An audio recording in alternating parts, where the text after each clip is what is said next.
अपनी पुत्री का स्वयंवर कर रहे हैं, अच्छी बात है। प्रत्येक पिता का कर्तव्य बनता है कि पुत्री का विवाह करे, लेकिन विवाह का माध्यम ये धनुष है। इसकी आज हत्या कराई जा रही है, इसको मरवाने का कार्य किया जा रहा है। ये साधारण नहीं है, ये दिव्यास्त्र है।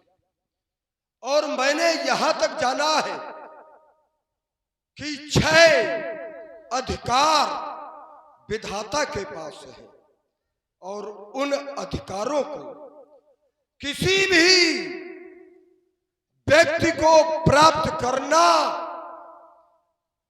असाधारण है। क्यों?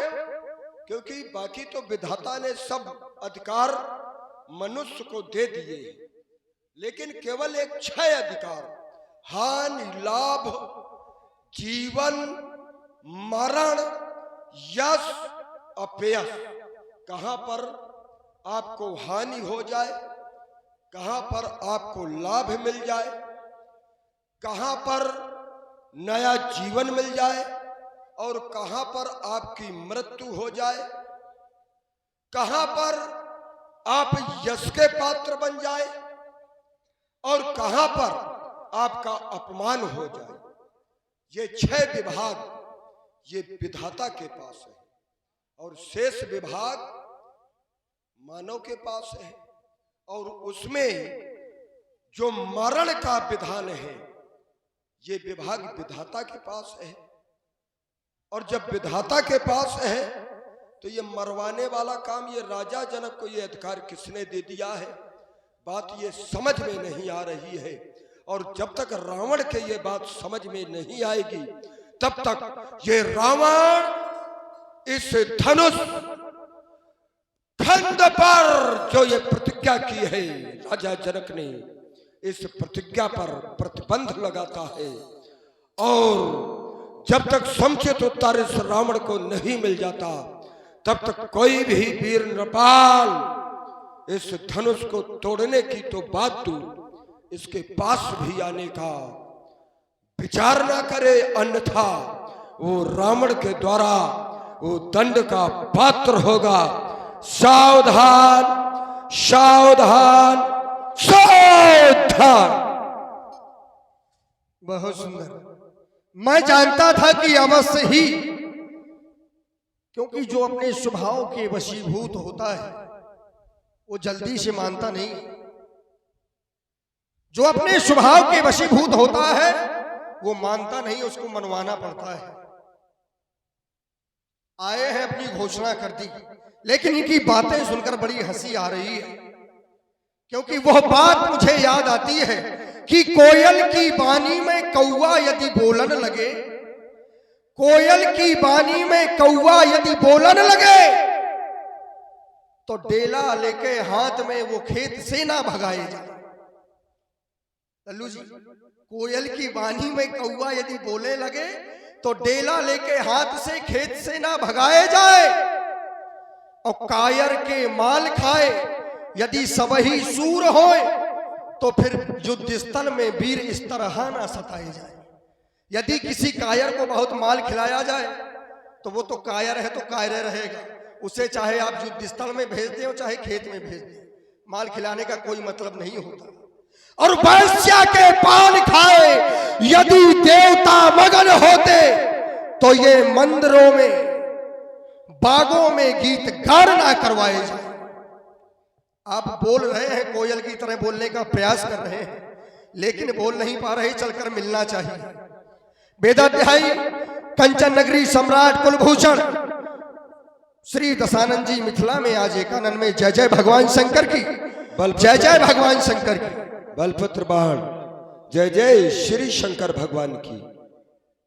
आपने हमारे शब्दों पर ध्यान दिया होगा। आशा करता हूं कि आपके द्वारा समुचित प्रयास किया जाएगा।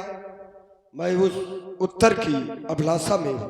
बिल्कुल, अभिलाषा ज्यादा देर तक आपकी रहेगी नहीं, अभिलाषा ज्यादा देर तक नहीं रहेगी, क्योंकि अपनी बात का उत्तर सीधे आप लीजिए। आपके द्वारा आते ही यहां पर घोषणा कर दी गई। घोषणा क्या, आपने एक अपना चिंतन किया और चिंतन में आपकी वो घोषणा सिद्ध हो गई। आपने कहा, आपकी चर्चाओं में मैं सुन रहा था कि 6 चीजें विधाता के हाथ में होती है। इस बात को कहने के बाद केवल वैसे ही होगा कि यदि किसी को कह दिया जाए कि अब चुप रहना और फिर भी वो व्यक्ति बोले, मतलब उस बात के आगे कोई बात ही ना हो, ऐसी बात आप कर रहे हैं। हान लाभ जीवन मरण यश अपयश विधि हाथ, जब ये सभी विधाता के हाथ में है तो फिर यहां पर धनुष की हत्या कैसे हुई? राजा जनक है ही कौन जो इस धनुष की हत्या करवाएगा? क्योंकि ये तो विधाता के हाथ में है भाई,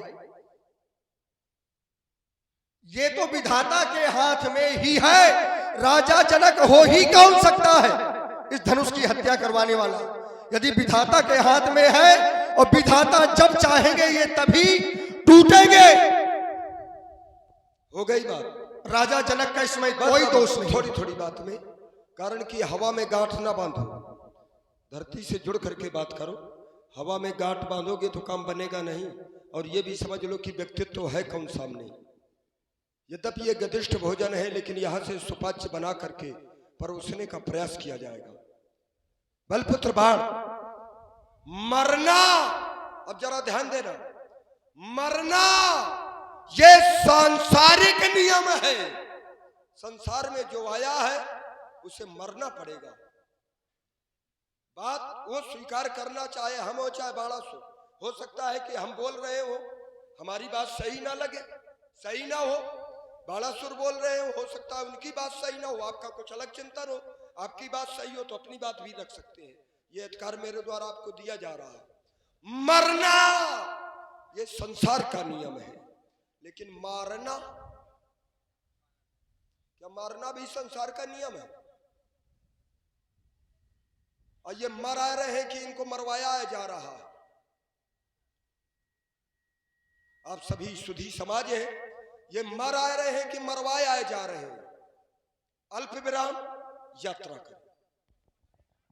आपकी बात, आप अपनी बात को समझ नहीं पा रहे हैं। मैंने बड़ी सीधी सी बात कही थी। यदि राजा जनक इस धनुष को तुड़वा रहे हैं, यदि राजा जनक इस धनुष को तुड़वा रहे हैं, ऐसा आप कह रहे हैं, लेकिन यदि इनकी मृत्यु होनी है तो इनकी मृत्यु राजा जनक के हाथ में नहीं है। वो किसके हाथ में है? किसके हाथ में है? विधाता के, क्योंकि वो जीव है और जीव विधाता के हाथ में है और शरीर राजा जनक के हाथ में है। तो फिर मृत्यु कैसी होगी? हो गई बात, हो गई सीधी सी बात है। हो गई बात। यदि प्राण यदि प्राण परमात्मा के पास, क्योंकि हान लाभ जीवन, जीव जो है वो परमात्मा के हाथ में है और शरीर राजा जनक की रक्षा में है। ठीक, तो फिर इनके प्राण, इनका जो इनकी मृत्यु होनी ही नहीं है, क्योंकि राजा जनक चाहते हैं, परमात्मा कौन चाहते हैं कि टूट जाए? चाहता कौन है कि राजा जनक, और राजा जनक के हाथ में है केवल शरीर। शरीर तो तोड़वाया जा सकता है, लेकिन प्राण कैसे टूटेंगे? क्योंकि वो परमात्मा के हाथ में है। तो इनकी मृत्यु नहीं हो रही है, बात सिद्ध करती है अल्पवीर। अच्छा, इनकी मृत्यु नहीं हो रही है। अच्छा, हमें एक बात ये बता दे, ये जिंदा है कि मरे हैं? बस केवल इतनी बात बता दे, इतने में उत्तर हो जाएगा। ये जिंदा है कि ये मरे आए हैं? बस केवल इतनी दो में, या जिंदा है? अरे जिंदा नहीं, जीवित भी कह सकते हो। अरे हम बिल्कुल शब्दकोश का ध्यान रखो। हम बिल्कुल देहाती भाषा में आप बोल रहे हैं। हाँ ठीक, बिल्कुल। 2 शब्द में आपने पूछा, मैं 2 शब्दों में बता रहा हूं।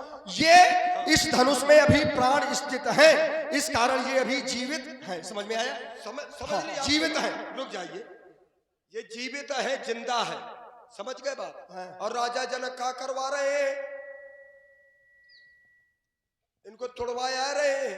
और जिंदा को भैया अगर तुड़वाया जाए, नष्ट कराया जाए, तो वो मरण होगा कि उनका नया जीवन आया होगा? हा? बात कहाँ की कहाँ तुम कर रहे हो, मेरी समझ में? बिल्कुल। सुनिए, अब सुनिए भाई, अगर ये जिंदा है और ये तुम कह रहे हो कि ये जिंदा है, बिल्कुल, और जिंदा तुम हो, अब हम तुमको मार डालें या मरवाने का प्रयास करें तो उसमें अपराधी बनेंगे हम कि ना बनेंगे? ये विधाता के नियम के विपरीत होगा कि ना होगा? भाई अपने आप तुम मर जाओ तो लोग कहेंगे बन गई, ये विधाता का नियम है, विधाता का लेख था, आज दिन तक थे ये, चले गए। अब हम अगर मार डालन इनका तो का कोई ये कहेगा कि ये विधाता का लेख है, आज दिन तक आ रहा है? हा? पता नहीं क्या। सीधी सी बात, अब सुनो, आप सुनो इधर, अब इधर, अरे रुको तो, अरे रुको तो, अरे सुनो तो, कोई मारना चाहे तुमको, अरे अरे देखो, अरे सुनो, अरे ऐसा नहीं, अरे रुको, मेरी सीधी सी बात थी कि शरीर, अरे रुक जाओ, शरीर राजा जनक के पास, भड़भड़ाओ नहीं। अच्छा कौन शरीर, शरीर कौन राजा जनक के पास, जरा समझाने का, क्योंकि जब हम नहीं समझ पाएंगे तो समाज क्या समझेगा। ये शरीर राजा जनक के पास है। अच्छा, शरीर राजा जनक के पास है, ठीक। सुनो, आपकी बात अनुसार, क्योंकि 6 चीजें भैया, हानि लाभ जीवन हेलो मरण हेलो, यश रुक जाओ तपयश। थोड़ा, अरे सुनो, रुको भैया, हेलो, इनकी आवाज जरा सही करो, क्योंकि जब मैं नहीं समझ पा रहा हूं तो मुझे ये विश्वास है कि हो सकता है कि समाज भी ना इनके बातों को समझ पा रही हो कि ये कह क्या रहे हैं। तुम्हारी तरह हाँ, थोड़ी है समाज। नहीं, हाँ हो सकता है।